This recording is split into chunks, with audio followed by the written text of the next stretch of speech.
Hello and welcome to another new episode of Hometowns and Heroes. I'm Rebecca Blackwell and I'm here with Mark Stewart.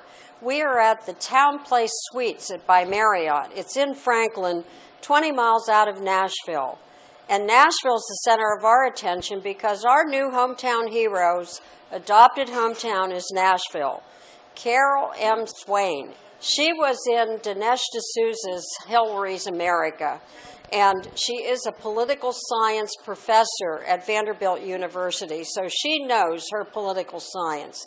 And that's one of the reasons we're having her as our hometown hero.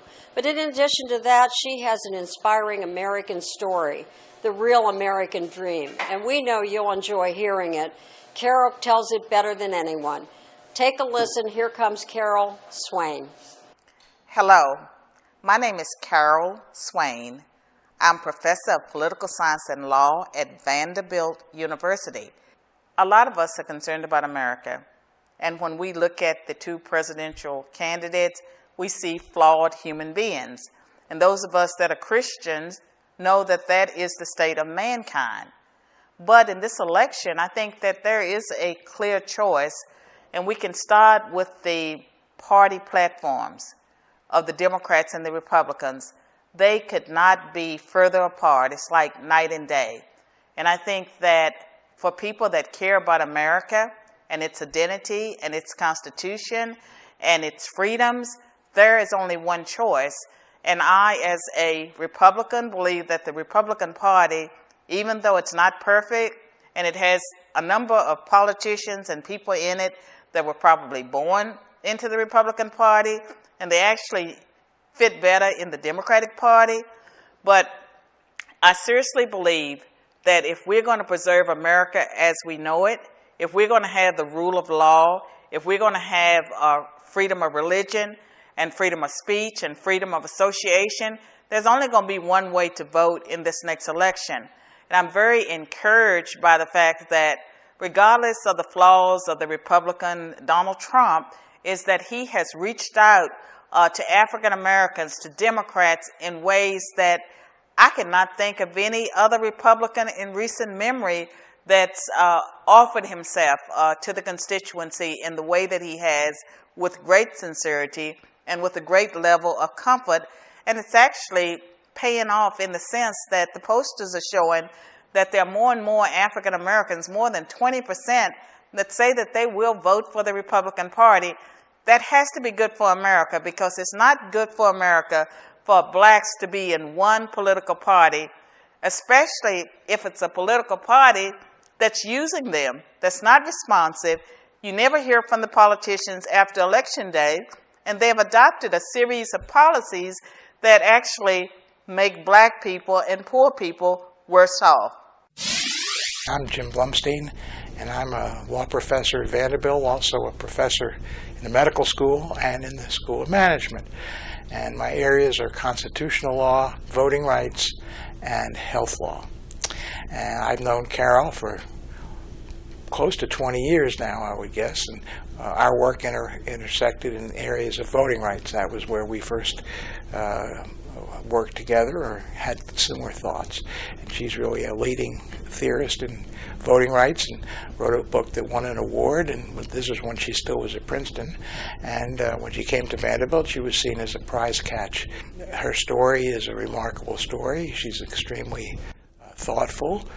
She's developed a strong religious dimension to her, and she was one of the first to recognize the grievances of working class citizens and their concerns about being competed with in the marketplace, especially at the lower skill levels, with people who are coming into the country without legal justification.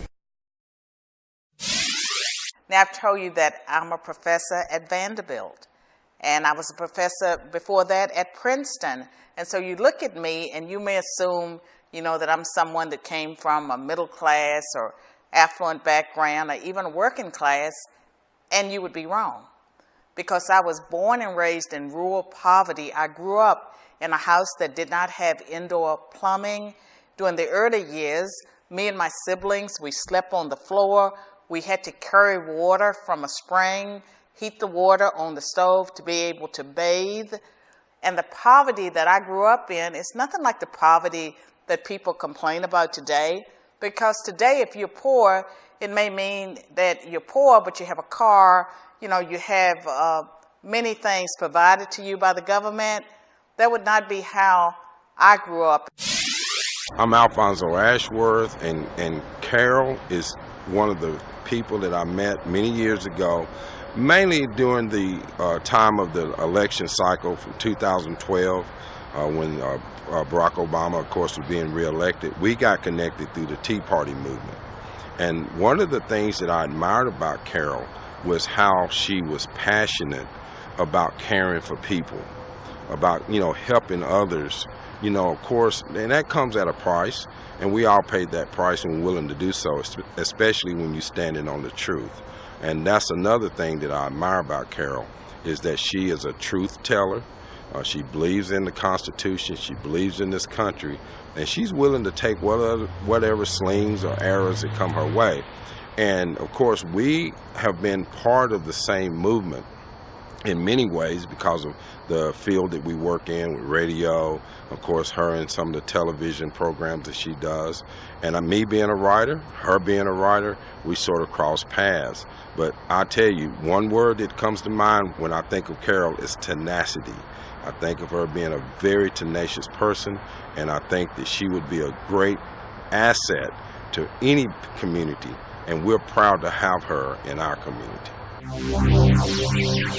A lot of people are wondering, you know, what you can do. Well, you can do a lot. And some of it you can do from home. You can blog, you can write letters to the newspaper, you can comment on the articles and post on liberal websites. And when you do that, I really encourage you to be courteous, be polite, you know, don't engage in a lot of back and forth that gets really nasty. And if the conversation starts going in the wrong direction, you can always leave for another website or another conversation. But we do need to engage people. And don't underestimate the power of Facebook, Twitter. You can volunteer for your political party. There's always a need for individuals that are willing to make phone calls or knock on doors. You can give money if you have resources available. There's an endless number of things that we all can do as Americans. And for those of us that are Christians, you can pray, you can fast. This is a critical election. We need all hands on deck. And it's not about race. It's about us as Americans standing up, doing the right thing, fighting for what we truly, truly believe in. We're fighting for our children. We're fighting for our grandchildren. We do want to make America great. America is a great nation, or at least it was. We want to make it even greater. We want to restore the freedoms that have made us the envy of the rest of the world. Join us again next time to hear another inspiring story featuring our hometown hero. If you have a hero in your hometown, let's give him a hand.